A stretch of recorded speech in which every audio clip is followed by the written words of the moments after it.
Oi, oi. All right. How's it going? I'm Grant, you're you. This is the Doodle Review coming through with a new album to give a spin, chat some fraff about and assign an arbitrary score to. Today, we're taking a look at the somewhat surprising collaboration between James Blake and Lil Yachty called Bad Cameo. So let's start with intros, and let's start the intros with Yachty. I want to start with the 27-year-old Atlanta rapper because I have a feeling that among subscribers to this channel, a channel that talks about a little bit of everything, but does tend to come back around more often than not to older alternative rock-based artists, Yachty might be the most unfamiliar of this duo.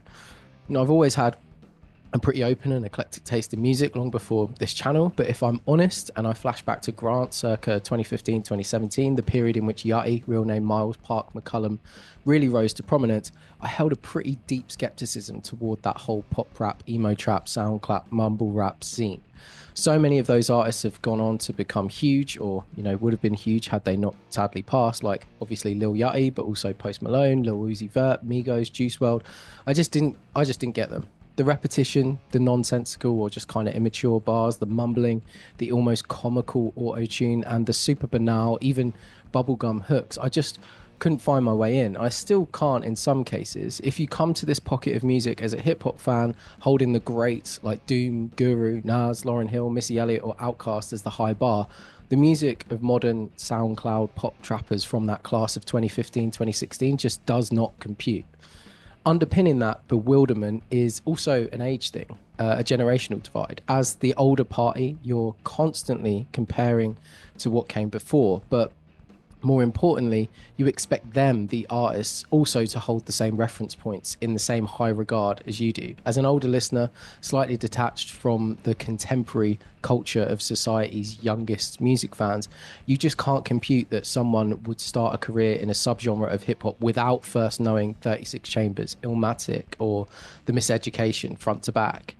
I'm not suggesting that Yachty in particular didn't have an appreciation for the greats, but there was definitely something about the way artists of his peer group carried themselves in that 2015 era that kind of suggested they held in irreverence for the great works of previous generations. And that, coupled with their sound being such a departure from what I consider great hip hop to be, meant that I always turned my nose up at the music. In the years since, I've tried to make a conscious effort to try out more and more commercial and modern iterations of hip hop. And in that time, something clicked. A lot of these artists aren't trying to be legends on the mic in the same way I assumed they were. They're doing their own thing, and it should be treated as such. These artists might not be taking it back to Gangstar or De La Soul or even Dre and Snoop, but they are actually pulling from influences of like nu metal, emo, boy bands, and EDM. And when you consider it from that aspect, it's actually a bit more interesting. I might still overall prefer hip hop with more focus on lyricism and traditional handmade dusty beats, but just kind of recognizing that this new school of artists aren't trying to be that helped open my eyes. You can sort of track my journey into having that realization through a few key artists over the years. Brockhampton, these guys were a self-described hip-hop boy band. They paid major respects to Wu-Tang, but also dropped like Backstreet Boys level melodies. JPEG Mafia, this artist offers even a wider variety of genre fusions, smashing gritty beats against pop reference points. Post Malone, not actually my thing, but his personal appreciation for rock started to open my mind a bit about where the current crop of artists are coming from. And then you've got like Playboy Carti, repetitive, irreverent lyrics, but with dark and aggressive beats. This group of artists kind of put me into the place where I can now say I somewhat understand this new paradigm of artists like Lil Yachty. I still don't like all of it, but it got me in the spot. It got my mind open to it. Then, just at that moment of openness, Yachty dropped a remix of Tame Impala's Breathe Deeper. It's a genuine banger that I now always chuck on the playlist in a party sort of situation. The track's not really a departure for me taste-wise, but on one hand, I'd kind of opened up enough not to just dismiss it on sight, knowing that Lil Yachty was on it. And on the other hand, as an artist, he seemed to have kind of moved more into my field of taste. What I didn't know was that Tame Impala remix was just a precursor to a whole album called Let's Start Here that saw the pop trapper meets auto crooner jump headfirst into Pink Floyd inspired hip hop psychedelia, pulling artists like Mac DeMarco, Alex G, Magdalena Bay, and MGMT into a sonic soup that, while isn't quite as good as the story around it presented a serious artist looking to go against the grain and challenge himself. He made a fan in me by dropping that album. And while I can't say I've gone back and lapped up everything he's ever done, Let's Start Here gave me an understanding of Yachty's thing, which more than rhyming is creative melody and hook creation. And you can trace this back all the way through his big tracks in his career, like 2016's One Night and 2022's Poland. Getting to understand the Atlanta artist's way with melody is precisely why a collaboration like this one with James Blake, Bad Cameo, which, if you remember, is actually what we're here to talk about, it's why this collaboration makes so much sense.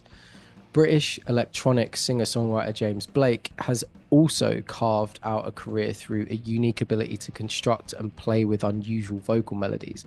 On top of a backdrop of his own minimal and dark electronic productions, Blake weaves organic and manipulated vocals to create an irresistible vulnerability at the core of his synthesized soundscapes. Just as Lil Yachty found himself with a desire to challenge the expectations of his audience and evolve with 2023's Let's Start Here, Blake too hit an equally transitional period. Playing Robots into Heaven, released in September of that year, saw the soulful artist push into a darker and more energetic sound than we'd heard before.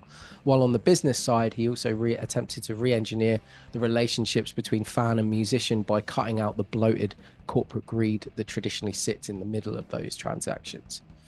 So to recap, while existing in completely different worlds, Blake and Yachty have always shared a unique sense of digitally drenched melody and of late have been pushing themselves into new and unexpected territory.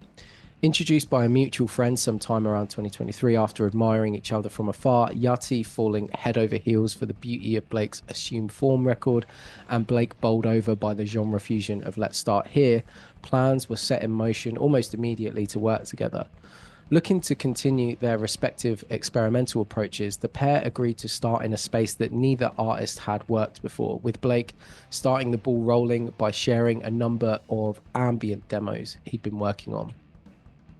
The finished record, Bad Cameo, released in June of this year, doesn't feel a million miles away from what you might expect as a James Blake record, but you can certainly hear the ambient starting point in a lot of the tracks on the release.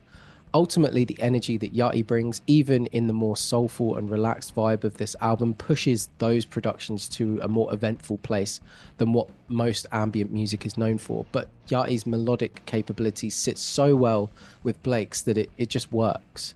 Save the Savior, the album's first track, is a perfect example of this. It opens the LP with a very ethereal piano chord, haunted by the ghost of a Blake vocal floating in and out to create the perfect foundations for an ambient piece. Yachty then introduces himself with a more traditional rap verse by this record's standards, and despite his softness, his energy then kind of guides the production into, as I say, a more eventful kind of place.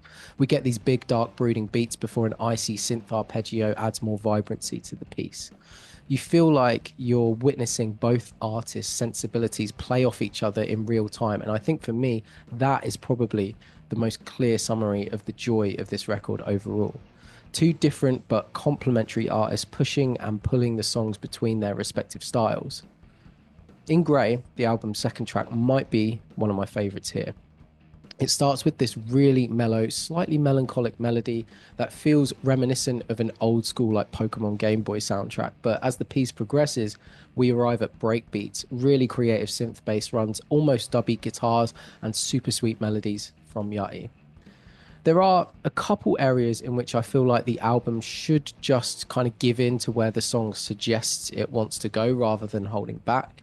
Woo provides some much needed energy to round out the first third of the record with a really strong beat and a more traditional Yachty verse, but it feels like it's holding back a crescendo in the service of not standing out too much from the rest of the record.